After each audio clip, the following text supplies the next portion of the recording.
प्यारे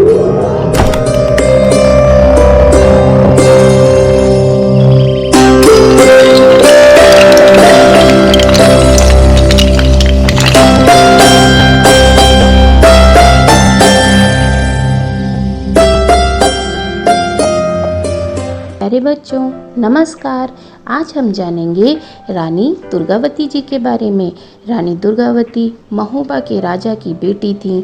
रानी दुर्गावती जी का जन्म 1530 के लगभग महोबा में ही हुआ था। बचपन से ही वीरतापूर्ण और साहस भरी कहानियाँ सुनने की वजह से आगे चलकर वे एक महान वीरांगना के रूप में स्थापित हुईं। उनका विवाह दलपति शाह जी के साथ हुआ। दुर्गावती जी अपने पति के साथ गढ़मंडल में सुखपूर्वक रहने लगीं। तभी इसी दौरान उनके पिता की मृत्यु हो गई और फलस्वरूप महोबा तथा कालिंजर पर मुगल सम्राट अकबर का अधिकार हो गया। विवाह के 1 वर्ष पश्चात जब रानी को पुत्र हुआ जिसका नाम वीर नारायण रखा गया। वीर नारायण केवल 3 वर्ष के थे कि दुर्गावती जी के पति दलपति शाह जी की मृत्यु हो गई। तब मानो दुर्गावती जी के ऊपर दुखों का पहाड़ टूट पड़ा, किंतु फिर भी अपने अदम्य साहस से उन्होंने इस दुख को सहन किया एवं अपने पुत्र नारायण को गद्दी पर बैठा उसकी संरक्षक भी बनी एवं राज्यकाज स्वयं देखने लगी। वो सदैव प्रजा के सुख दुख का ध्यान रखती थीं। बहुत जल्दी ही गोंडवाना राज्य एक शक्तिशाली व समृद्ध राज्य में गिना जाने लगा।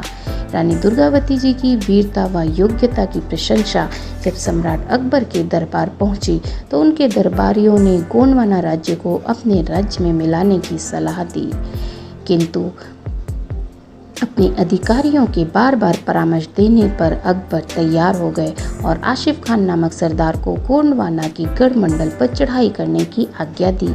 आशिफ खान ने समझा कि दुर्गावती महिला हैं, अकबर के प्रताप से भयभीत होकर आत्मसमर्पण कर देंगी, परंतु रानी दुर्गावती को अपनी सेना पर पूरा भरोसा था।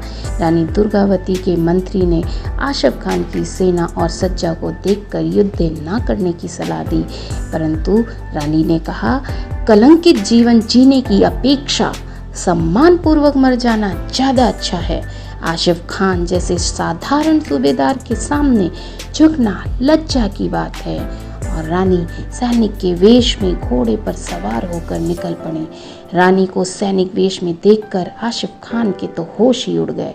रानी और उनके सैनिक उत्साहित होकर शत्रुओं पर टूट पड़े और देखते ही देखते शत्रु की सेना मैदान छोड़कर भाग ली।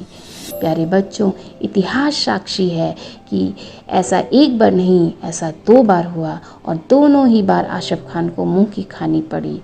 किंतु दुर्भाग्यवश जब रानी तीसरी बार विजय उत्सव मना रही थीं तो एक सरदार की गद्दारी की वजह से रानी को धोखा मिला और गद्दार ने गढ़मंडल का सारा भेद आशिफ खान को बता दिया, जिसके कारण आशिफ खान ने तीसरी बार गढ़मंडल पर आक्रमण करने की योजना बना डाली।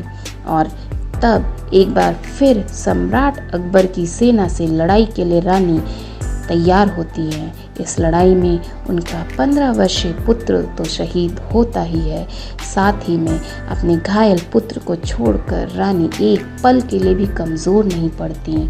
और जब सैनिक उनसे पुत्र के अंतिम दर्शन के लिए कहते हैं तो रानी कहती हैं कि ये समय पुत्र से मिलने का नहीं है। मुझे खुशी है कि मेरे वीर पुत्र ने युद्ध भूमि में वीरगति पाई है, अतः मैं उससे देवलोक में ही मिलूंगी। और ऐसा कहते हुए रानी दोगुने पराक्रम से तलवार चलाने लगती हैं। दुश्मनों के सिर जमीन पर गिराती जाती हैं कि तभी अचानक एक बाण रानी की आंख में और दूसरा उनकी गर्दन में जा लगता है। रानी समझ जाती हैं कि मृत्यु निश्चित है और ये सोचकर कि दुश्मनों की पकड़ में न आए, वो भाले को अपनी छाती में उतार लेती हैं और वीर गति को प्राप्त हो जाती हैं।